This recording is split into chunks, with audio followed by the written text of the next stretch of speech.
And now back to Nemo Nation with Dave Nemo, Jimmy Mack, and of course, Phone Master Dre.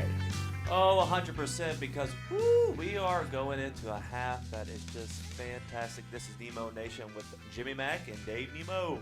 We had John on a couple of months ago on Road Gang Radio. One morning, he had an explosive edition of Stay in Your Lane, the podcast of which he is the host. He's also a senior sales executive at Triple T Transport.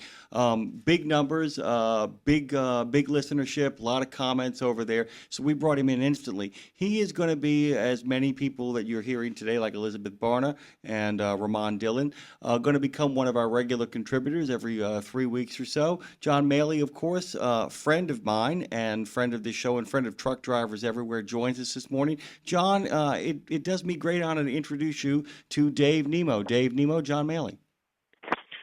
Well, thank you. I'd like to start off by saying happy fall Monday morning to the Nemo Nation. How's everyone doing today? Doing great. And, John, you hit the nail on the head. We actually put on little overshirts this morning. We got on shackets. Yeah. We're calling them shackets. Shackets. They're shirts and jackets at the same time. So we're wearing our shackets. We're very pleased. How's the weather up in your neck of Ohio? Actually, this morning was our first really cool morning at 43. Ooh. I think we're slated to be in the 30s in the morning at the end of the week. And thus it begins. So it's going to get frosty. Ohio has arrived. Ohio has returned to the scene. And by the way, the only thing predictable in college football right now is The Ohio State University. So go Buckeyes there as well, too. Everything else is topsy-turvy, and the world has gone upside down. But Ryan Day and gang keep on winning. You're fans of them, aren't you? Absolutely. Now, I was surprised. I'm sorry to see that LSU dropped their game over the weekend at Vanderbilt, but Vanderbilt is, I would say, real. For real. Not an orthodox team to just play, square up, because the Pavia, he's got some skills. So he's crazy. He's mad skill. He's a Heisman contender, by the way. I'm laughing about this too because it hurts Dre's feeling that LSU lost. Dave could care less. He's a Loyola graduate, and as far as I'm concerned, go Georgia Bulldogs, which is where I went to undergraduate. So the whole world is working out really well. John, welcome. It's good to have you, and good to be having you going forward into the future. We're just thrilled to give everybody a chance to really meet you when it's not like pull you on at the last minute. Tell everybody a little bit about Stay in Your Lane as a podcast. Give people a real sense of it. Well, everyone has a podcast now, so I would say it's a difficult market to compete in. We try to keep it factual. We try to keep it real and try and bring a value from a reality perspective, more so than chase maybe fanatical activities to draw attention. Yeah, and you bring on all kinds of different points of view because you had Jamie and I on one time, and we were all over the spectrum in regards to takes on the stuff. You've had Bob Costello on. You've had a number of people who have come on the podcast. And by the way, you can find John at triple-T-transport.com, but you can also find him on the tube of you at the Stay in Your Lane podcast as well. All right, John. So let's kind of get right to it now. You had said at the beginning when we got your notes that you wanted to talk about policy and its impact on the market. So why don't you kind of unpack that and tell us what's coming up on your podcast? Well, a lot of people are stating that the market's not going to change for another 12 months. We've heard that from a lot of experts in the industry and analysts. But I beg to differ. I think that the refrigerated market is going to see volatility and already has. And I would say it's more policy related than anything else. I think the policy changes that we're seeing implemented are causing the refrigerated capacity in most areas to tighten.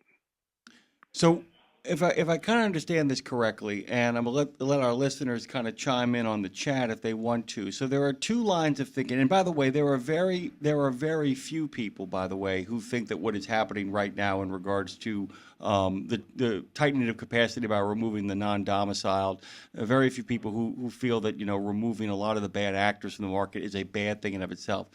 it seems to me that there are two lines of thinking. One who believe it is merely a safety issue, meaning it's not going to have a long-term impact on the market itself, the market, but that there are people who believe that you will see savings insurance-wise, the roads will get safer, the atmosphere will get better, and that alone is worth it. There's another line of thinking of which you count yourself a member of, and some people you've had on your show, and some people who are contrarian but respected thinkers, if I'm getting it right, also believe that not only will it improve the safety, but that it'll accelerate the recovery of the market from less than 12 months into kind of a 6 to 8 month window, that we'll see a much more rapid turnaround.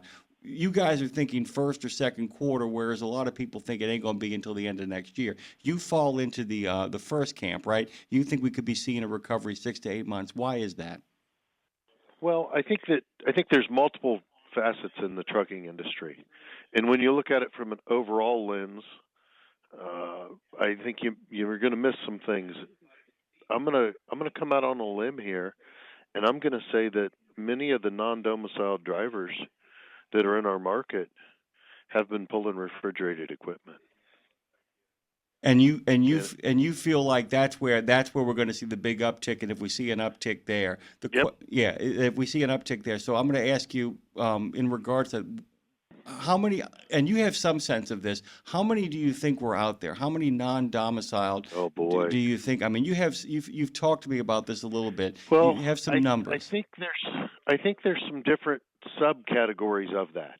I think there are non-domiciled drivers here that speak great English, that have been working here for many years with visas that are expired.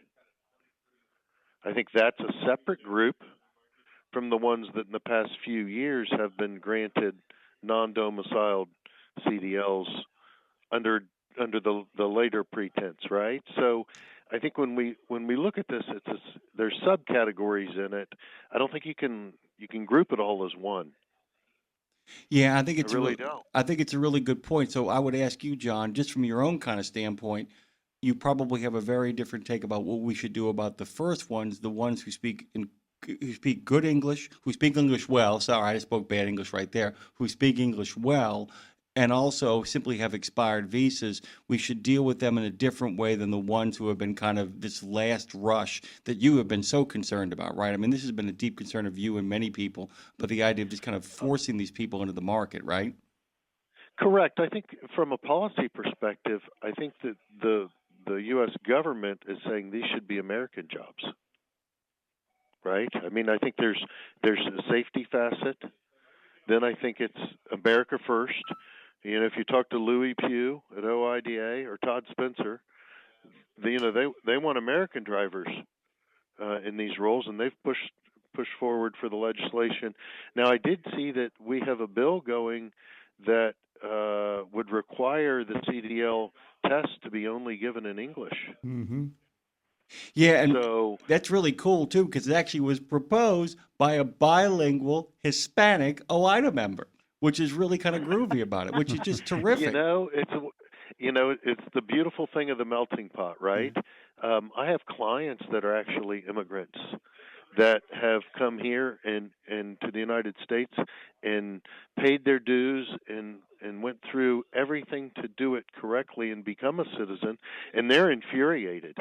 And these are people that send me truckloads every day.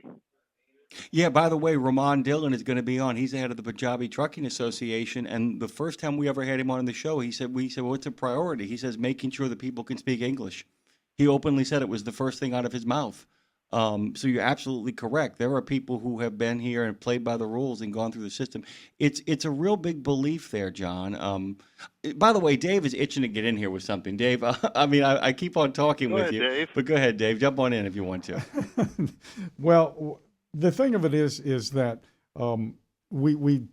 it's so hard to talk about this topic without dicing in sociology and politics and religion and race and creed and color and birth of origin of birth. All of that stuff piles in, and all we're talking about is people that can operate a truck safely in the environment in which they are. Right. Okay. So we're going to. I feel like we're building this Gordian knot around a problem that's pretty simple. Yeah. It's really And I think basically that's simple. and I think that's why people should listen to John's podcast, to be Yeah. honest with you, because as you can hear from him, and we're not talking about like gotta get these people out of here. It's like no, we got to get people who aren't playing by the rules out of here, out of the market, and out of the system, and that really was what it kind of comes down to. And I think, John, my take on this is that, okay, just like truck parking is a problem. We just talked to Rebecca Euler up in Pennsylvania Trucking about, Pennsylvania's big plans for more parking. Okay, we've known parking. I've been doing this for over 50 years. I've known parking's been a problem, a stated problem for 30 of those years. Hey, Dre, did you hear parking's a problem? Okay. You had me when you mentioned Rebecca Brewster. Who doesn't love Rebecca Brewster? Oh, I know, right? Yeah. What a sweetheart. What I know. an absolute, amazing, genuine, down to earth. I mean, golly. So, I think, Dave, you're speaking about the times when I grew up and when Jimmy's a little older than me, got me by a couple, but every parking lot of every shopping center had trucks parked in it after hours. Sure. Furthest away from the door. They were considerate. They didn't leave trash. What they needed a place to park, right? So you had shopping malls. You had all these places, large groceries and large shopping centers where you would see trucks parking all the time, nearby highways, etc. Sure. Now those parking lots have 72,000 islands in there to limit and to keep trucks out. Well, So there's even less parking than there was 30 years ago and more trucks. let me say something about that. Back probably late 90s, Which is when all this starts, there by was the a way. shopping center out on I-10 in Ontario, California. One of those mills. They had one in Nashville too that flooded in 2010. What is Ontario Mills Shopping Center on the north side of I-10, right across from the big TA. So guys would fuel and go to the truck stop there, and then they drive over to the shopping center and park. We got a call one night. They've kicked all of the trucks out of the parking lot, but they let those doggone RVers stay. Well, you know what the thing was. They got tired of picking up trash and pee bottles and everything else. And they kicked the trucks out That's because the about when it RVers. starts. That's about when it Yeah. starts. It's the late '90s, and it's been Yeah. accelerating since then. And John, we're going to be out of time here, but I want to give you the last word. That's what John brings up, by the way. I think is really kind of important is the fact that part of the rejection of the trucking culture that has gone on in the last couple of decades has been from a lot of people who don't respect everybody else's culture and don't have the same kind of respect that people had back in the 70s and 80s. But John, we want to give you the last word before you got to shuffle off your radio coil with us. Well, I'm going to say that respect's where it starts, but also when you don't come to the country, when you don't come to the United States and assimilate and expect everyone else to assimilate to your historical background, that's a problem. I think that's where it starts. Yeah, and I think it goes back to the idea of passing that CDL test, being able to pass it in English, and I also think it starts, and we got friends in the CVTA and the NAPF TDS who can tell you right now, if we can in fact onboard soft skills with a lot of these people, what is it, a trucking for dummies, a trucking culture for dummies to kind of bring people in and do it. John, we're going to find more time to talk. We're going to be bouncing you in on 15-minute segments and 30-minute segments. I do want to tell everybody, though, from the top with feeling to make their way over to the Stay in Your Lane podcast. There's a lot of good stuff there and a lot of contentious stuff, but it's spoken in very reasonable language. And people from all places on the spectrum and all opinions are actually over there. TTTransport.com and Stay in Your Lane podcast over on YouTube. John, welcome to the Nemo Nation family. And you got some great graphics on your podcast, too, by the way. Nobody ever mentions stuff like that, but I noticed that stuff. Yeah. My marketing guys, Triad Marketing, Ryan Keller, they're terrific. He's a terrific guy. They're good people, and just like you guys, good people and down to earth and real. So we love them. We appreciate them. And we appreciate you guys. Thank you, Thanks John. for having me on. You got it. John Mahle, of course, is Senior Sales Executive over at Triple Tree Transport and also is the host of the Stay in Your Lane podcast.